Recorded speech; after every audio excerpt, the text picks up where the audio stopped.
penyakit. Timbul pertanyaan dalam hati saya, penyakit apa yang bisa disembuhkan oleh sholat tahajud ini? Ternyata sholat tahajud ini sudah dilakukan banyak penelitian oleh peneliti-peneliti sebelum sebelum saya ini. Penelitian ini dilakukan oleh seorang profesor, namanya Prof. Soleh. Dia meneliti tentang terapi sholat tahajud. Pada dasarnya penelitian ini basicnya dia itu adalah sebagai seorang pasien penderita penyakit berat yang tidak bisa sembuh-sembuh oleh obat apapun. Akhirnya dia melakukan terapi sholat tahajud yang dia lakukan secara berkala selama kurang lebih sekitar 3 bulan. Apa yang dia nilai pada terapi sholat tahajud? Dia melihat itu adalah zat yang diambil di dalam darah. Jadi setiap pasien melakukan sholat tahajud secara berkala diambil darahnya. Gitu ya. Yang dilihat itu adalah kadar kortisolnya. Ternyata dari hasil penelitian beliau, ternyata orang yang rajin sholat tahajud, kadar kortisolnya menjadi rendah. Ketika diambil kortisol, orang yang habis sholat tahajud diukur, ternyata sholat tahajud itu menyebabkan kortisolnya menjadi rendah. Kenapa kortisol kok bisa rendah? Sebelumnya saya akan menceritakan dulu ada sebuah siklus di dalam tubuh yang kita sebut dengan siklus sirkadian. Siklus sirkadian ini adalah sebuah siklus yang secara normal dia akan keluar pada waktunya dan berhenti pada waktunya. Salah satu siklus yang akan saya terangkan di sini adalah siklus sirkadian ACTH. Apa itu ACTH? Adrenocorticotropic hormone. Di mana hormon ini dihasilkan oleh organ di dalam otak kita yang bernama hipofisis. Di mana hipofisis ini akan mengeluarkan zat tadi yang disebut dengan ACTH, adrenocorticotropic hormone. Siklus ini cukup unik. Siklus ini ternyata memiliki siklus yang dia akan diproduksi secara rutin. Dari siklus ini kita gambarkan adalah sebuah perjalanan yang menurut saya ini terbentuk karena memang aktivitas sehari-hari yang rutin. Jadi siklus ACTH ini dia diproduksi paling tinggi itu jam 12 malam. Dia diproduksi paling tinggi dan menurun secara menaik secara signifikan sampai jam 6 pagi. Jadi dari jam 12 malam dalam posisi terendah, naik tertinggi sampai jam 6 pagi, itu posisinya paling tertinggi. Secara teoritis ACTH ini bermanfaat, tetapi bila berlebihan untuk kasus-kasus tertentu, dia malah bisa menyebabkan timbulnya penyakit. Nah, ternyata banyak sekali kejadian-kejadian yang melibatkan hormon ACTH. Kenapa hormon ACTH ini cukup penting? Karena dari ACTH akan melibatkan banyak sekali hormon. Salah satunya ACTH itu nanti akan merangsang ginjal. Itu langsung di sebuah ginjal akan memproduksi hormon yang namanya kortisol. Nah, ternyata kortisol ini yang bisa dicek oleh Prof. Soleh tadi. Ternyata kortisol ini fungsinya cukup banyak. Nah, dari sini saya melihat ada sebuah peristiwa yang sangat luar biasa dengan tahajud. Kita tahu bahwa tahajud ini dilakukan menurut beberapa hadis itu dilakukan adalah sepertiga malam terakhir.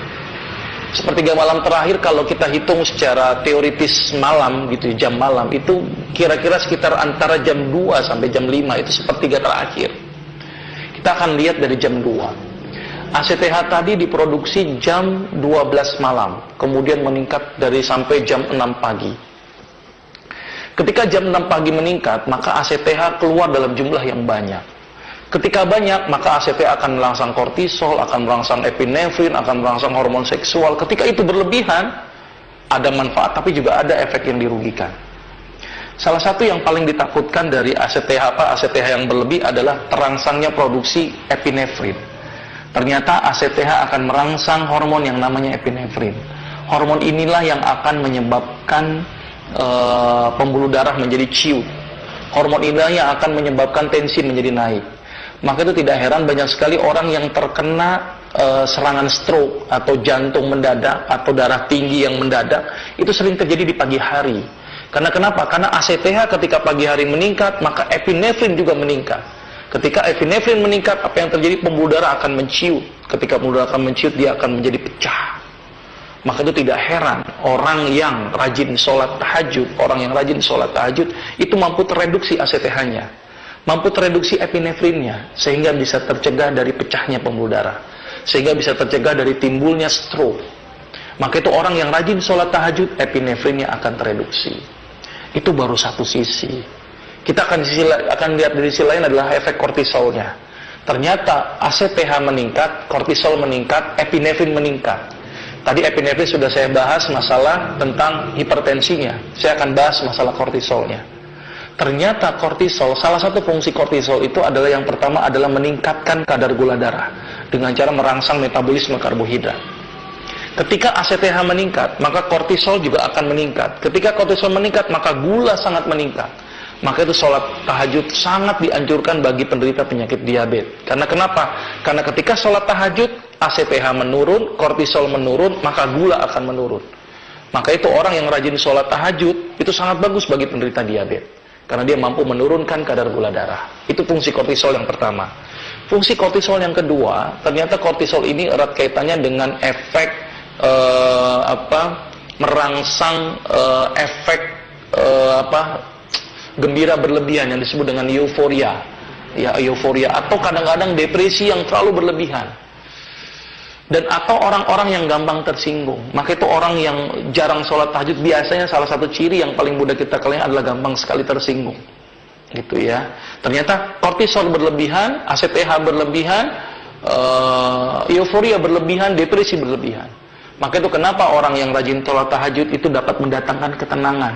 Karena ternyata orang yang rajin sholat tahajud, EEG-nya kalau dilihat pemeriksaan elektroensefalografinya, dia lebih stabil. Ketika lebih stabil, otomatis depresi juga tertangani, euforia bisa dicegah, gitu ya, dan tidak mudah tersinggung. Maka itu orang yang rajin sholat tahajud biasanya dia lebih legowo, lebih lebih bersahaja, tidak gampang tersinggung, tidak mudah marah, karena EEG-nya lebih stabil. Itu salah satu efek dari kortisol yang dikendalikan. Kemudian efek yang kedua, ternyata fungsi kortisol adalah menghambat pengeluaran urin. Maka itu kenapa kalau kita tidur malam hari tidak gampang untuk kencing, gitu ya. Kecuali pada penderita diabetes yang mudah sekali kencing, karena mampu ditahan dengan adanya kortisol. Dengan kita rajin sholat tahajud, maka kortisolnya itu direndahkan. Otomatis efek penghambatan urin juga semakin direndahkan. Maka itu kenapa pada orang-orang yang bengkak, penyakit gagal ginjal, saya rekomendasikan untuk sholat tahajud. Karena kenapa? Karena mampu mereduksi kortisol. Ketika kortisol tereduksi, maka bengkak tidak akan terjadi, maka pembuangan urin semakin mudah. Maka itu sholat tahajud sangat bagus untuk mencegah bengkak pada kaki, gitu ya, bengkak pada jantung dan bengkak pada perut. Karena kenapa? Karena efek kortisol yang dihambat.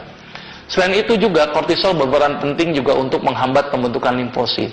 Maka itu tidak heran orang yang rajin sholat tahajud, daya tahan tubuhnya menjadi lebih bagus, karena efek penghambatan terhadap pembentukan limfosit itu dikurangi atau direduksi. Dan ternyata berdasarkan hadis bahwa kortisol itu dibutuhkan, tetapi kalau berlebihan itu akan menjadi masalah. Dan kortisol dibutuhkan dengan durasi yang tepat. Maka itu kenapa sholat tahajud yang terbaik dilakukan di sepertiga malam terakhir, kurang lebih sekitar jam 2. Karena jam 2 pada waktu itu kortisol sudah diproduksi tapi tidak nilai yang tinggi, sehingga otomatis mampu dihambat, mampu diberikan efek positifnya, tapi juga mampu dihambat efek negatifnya. Maka itu sholat tahajud dilakukan sekitar jam 2 malam. Terus timbul pertanyaan, bagaimana kalau kita bangun tengah malam gitu ya, tetapi kita tidak melakukan sholat tahajud, apakah sama efeknya dengan orang yang sholat tahajud? Ternyata orang yang bangun malam tanpa melakukan sholat tahajud itu ternyata tidak ada efeknya. Kenapa tidak ada efeknya? Ini yang jadi pertanyaan. Karena sering sekali timbul pertanyaan, bagaimana dok kalau saya nonton bola bangun tengah malam? Apakah sama dengan orang sholat tahajud? Saya akan jawab kepada orang yang tersebut, saya bilang begini, akan sama efeknya dengan sholat tahajud kalau nonton bolanya sambil sujud, saya bilang. Kenapa? Karena ternyata efek sujud ini yang bermanfaat. Ketika sujud, otomatis kita tahu bahwa ketika sujud, otak lebih rendah daripada jantung. Sehingga jantung akan memompa otak cukup dengan tekanan yang tinggi menuju otak. Karena ketika sujud, kepala lebih rendah, otak lebih rendah, jantung lebih tinggi. Sehingga akan terjadi hentakan ke otak.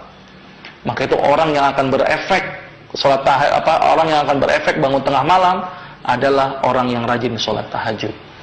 Jadi kalau kita bangun jam 2 malam untuk nonton bola tanpa ada melakukan aktivitas sholat, tidak ada efeknya. Gitu ya, karena efek yang diberikan itu ketika dia melakukan posisi sujud. Dan penelitian menunjukkan bahwa sholat tahajud yang dilakukan kurang lebih sekitar 11 rakaat selama 3 bulan berturut-turut, kadar kortisolnya menjadi turun. Karena kortisol turun, otomatis efek-efek kortisol juga akan dihambat. Oleh karena itu, sholat tahajud sangat direkomendasikan. Sholat tahajud sangat luar biasa. Maka itu tidak heran ada sebuah hadis yang mengatakan tadi seperti di awal saya katakan, bahwa sholat tahajud dapat menghindarkan penyakit. Ternyata banyak sekali yang dihindarkan. Penyakit darah tinggi, penyakit gula, penyakit gagal ginjal, gitu ya, terus penyakit daya tahan tubuh atau imunitas tubuh, terus kemudian penyakit gelisah, orang yang tidak tenang, orang yang stres, orang yang depresi, itu ternyata mampu disembuhkan dengan menggunakan terapi sholat tahajud. Oleh karena itu sangat rugilah sekali kita sebagai seorang Islam tidak melakukan efek terapi sholat tahajud. Karena terapi sholat tahajud sangat luar biasa. Mudah-mudahan ini menjadi tambahan buat kita bahwa ternyata dengan menjalankan ibadah kita menjadi lebih sehat. Dengan hanya menjalankan sunnah-sunnah kita menjadi lebih sehat. Dan mudah-mudahan ini bisa dilaksanakan dalam kehidupan kita sehari-hari. Mudah-mudahan bermanfaat. Saya akhiri. Assalamualaikum warahmatullahi wabarakatuh.